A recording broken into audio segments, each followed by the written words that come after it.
Bienvenidos. Esto es la red de radios de la provincia de Buenos Aires. Hola, ¿cómo les va? Bienvenidos una vez más a esta que es nuestra red de radios de la provincia de Buenos Aires. Como cada semana, hablando con los protagonistas y llegando a más de 200 radios de nuestro querido territorio bonaerense. Y hoy está con nosotros por primera vez Ignacio Javier Salvucci, presidente del Colegio de Escribanos de la provincia de Buenos Aires. Ignacio, bienvenido. Gracias. Muchas gracias por estar aquí. A ver, tengo entendido que es el colegio más importante del país y por qué no de Latinoamérica, ¿no? Wow, decir importante puede ofender a algunos, pero en extensión sí, es el colegio más grande, sin ninguna duda. Cuando hablas de extensión, ¿te referís a la cantidad de gente que trabaja, a cómo está dividido? A todo. La jurisdicción territorial de la provincia de Buenos Aires es enorme. Eso da, además de la extensión, una riqueza enorme en la diversidad que tiene el colegio. A la vez, tiene 500 y pico empleados y 33 edificios distribuidos por la provincia y por capital y 17 jurisdicciones, o sea que es un colegio realmente extenso. Seguro.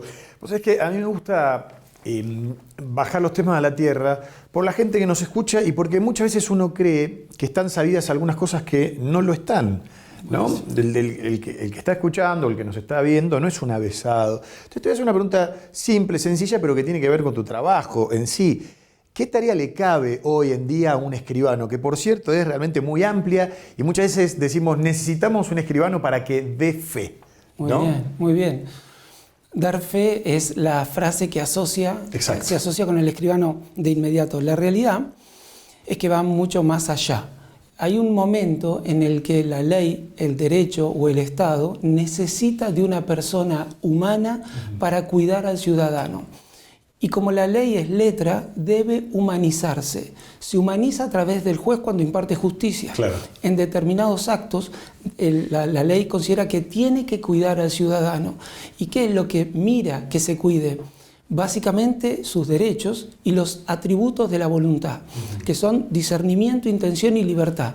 Y los atributos creados por el derecho hace más de 2000 años, ¿no? Entonces, ¿quién es el que verifica que su voluntad no esté cooptada? ¿Quién es el que verifica que sea esa su intención? Claro. Bueno, hay una persona que lo debe hacer, no puede otra persona cubrirlo. En ese momento la ley se materializa en una persona y cuida del ciudadano de esta manera, con contacto. Excelente. Eso es lo que hace.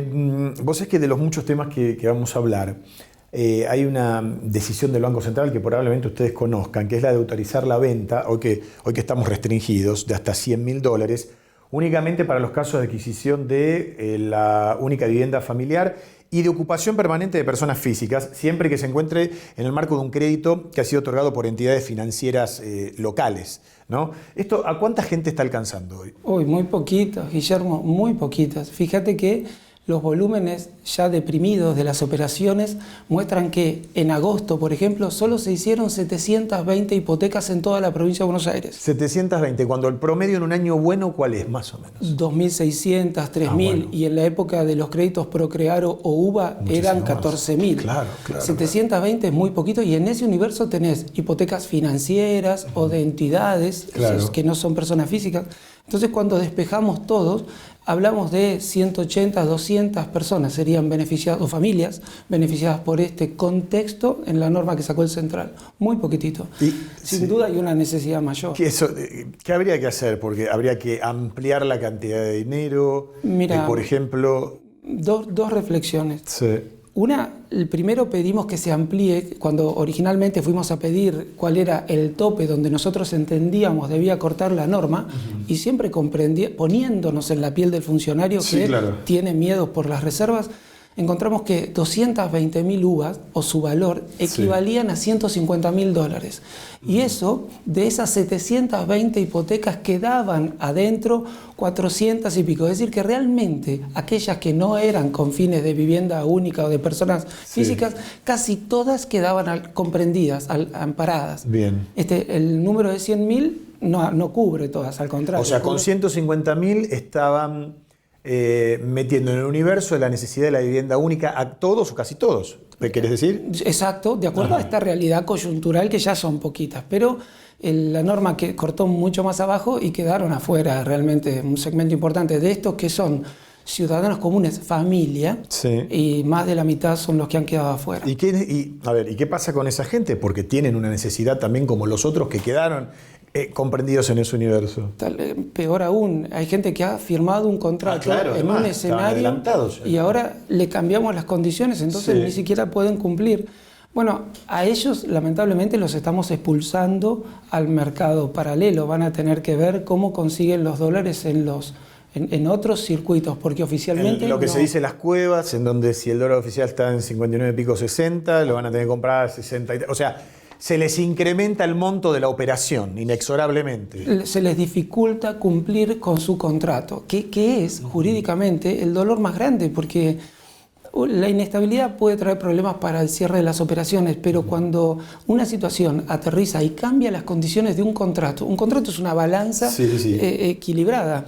Sí, cuando algo viene y lo altera, se complica. Ahí los ciudadanos, porque también tenemos una ciudadanía lamentablemente entrenada en estas situaciones, Sí. el ciudadano se reúne otra vez y tratan de compensar un poquito ese desequilibrio y se ponen de acuerdo, pero hoy está siendo difícil que se reúnan para lograr ese equilibrio. Claro. Ahora, Ignacio, en el contexto de los estudios seguramente rigurosos que ustedes hicieron para llegar a que el monto podía ser $150.000, del otro lado, digamos, el gobierno, ¿estaría capacitado para hacerlo o hay una finalidad última que decir, no, hay que cuidar las reservas y no nos movemos de acá? O en el cálculo ustedes dicen, sí, se puede y están exagerando. No, nosotros entendemos la realidad que, digamos, haber tomado contacto directo con las autoridades y que ellos te expliquen en primera persona cuál es la dificultad. ¿Ustedes se sentaron frente al Banco Central? Sí, nos atendieron del Banco Central, nos atendieron del Ministerio de Economía y ahí te das cuenta que es muy delicada la situación en cuanto a las reservas y que ellos ven en la operatoria inmobiliaria un riesgo real. Claro. En aquel momento dijimos, miren que por ahí los circuitos financieros que se pusieron en marcha en esas semanas de mucha actividad financiera superaban holgadamente los volúmenes negociados en todo el país por la compraventa inmobiliaria. Entonces, Claro. por ahí aquel era un problema y este no tanto. Entonces, no miren acá una dificultad, pero nos explicaron que hay un problema y que la sensibilidad de la situación obliga a tener en cuenta esta restricción, ya que altera o compromete las reservas del país. Entonces, tenemos que inspirarnos buscando soluciones nuevas, justamente para restablecer esa paridad negocial en el seno de la operación que se está gestando. ¿Y está en estudio? Está en estudio y le hemos llevado muchas propuestas. Por suerte, hace más de un año llevamos una que, en definitiva, es la que se utilizó ahora, por lo menos en esta herramienta coyuntural, que es un certificado de aptitud crediticia que habíamos desarrollado en el colegio. En aquel momento era el boom de los créditos, Sí. y nosotros veíamos que se tardaba mucho tiempo en la gestión del crédito. Y entonces hasta el dólar cambiaba y lo que la gente había acordado recibir por ahí no le alcanzaba para pagar. En ese momento dijimos, bueno, califiquemos objetivamente el inmueble, los escribanos a través de un certificado. Eso le permitía al vendedor poner apto crédito, ya que había un escribano que a priori había calificado que esa casa daba fe. Sí. Y entonces solamente quedaba calificación subjetiva, que era la capacidad de endeudamiento.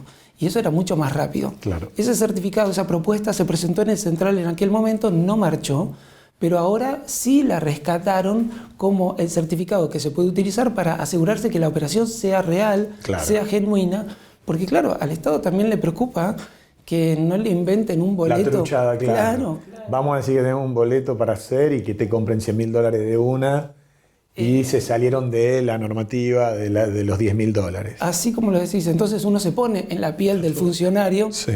Y tenés que pensarlo, digamos, para darle una mano. Entonces encontramos que ese certificado era muy útil porque el escribano verificaba que sea la vivienda única, Claro. verificaba que tuviera el crédito, que la propiedad esté en condiciones, y eso autorizaba al Central a vender los dólares hasta 100.000 en el marco de un crédito y vivienda única. Bien. Vamos a hacer la pausa, Ignacio. Y antes me gustaría preguntarte, para que lo respondas después, ¿no?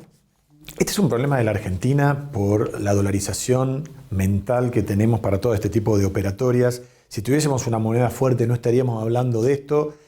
Y en definitiva, ¿cuánto juega también la inflación, el contexto de la economía, en donde hoy, no sé, hasta podés arreglar, en mi caso, me llaman para una conducción en el mes de diciembre de un evento y estás hablando de, sí, pero ¿de qué plata? Porque esto es así, o de un contrato en un canal, o de la compra de carne de un frigorífico, de lo que sea.